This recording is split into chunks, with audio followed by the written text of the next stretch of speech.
gelni loi khat han mo kile in tin loi khat de lukang kan te tu ni ai him nau hi zing ni kwai sang pal ni tu ni ai khan kho hi tu sim mang mo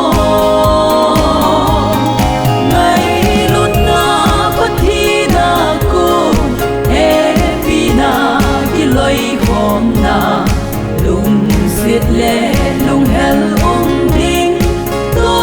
lin hang kai nung ding le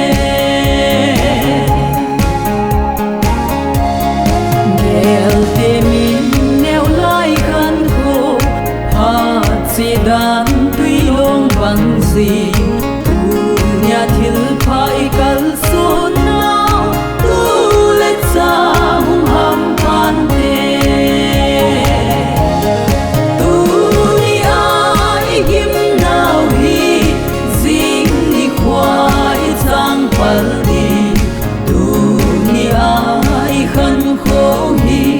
sim mang mo ngai lut na pathi da ko e pina ki loi khom na lung siết le lung hel ding to lin hang kai nung ding le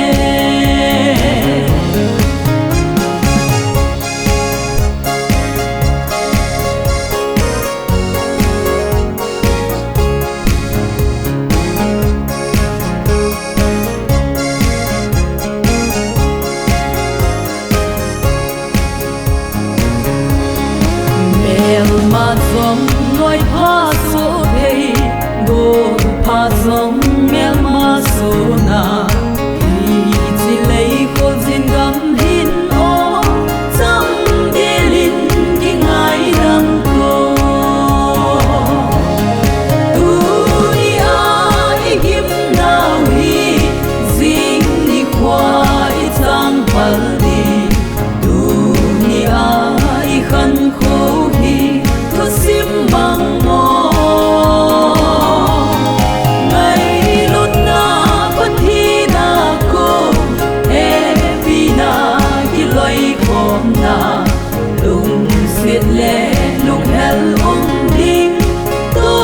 lin hang kai nung ding le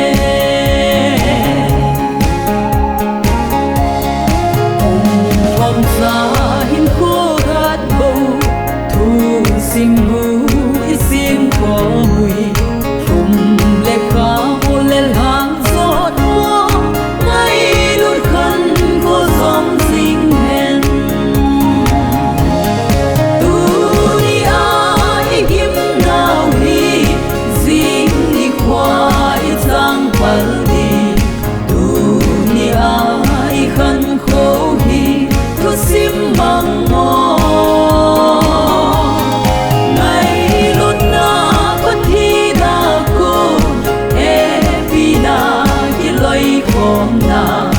lung siết le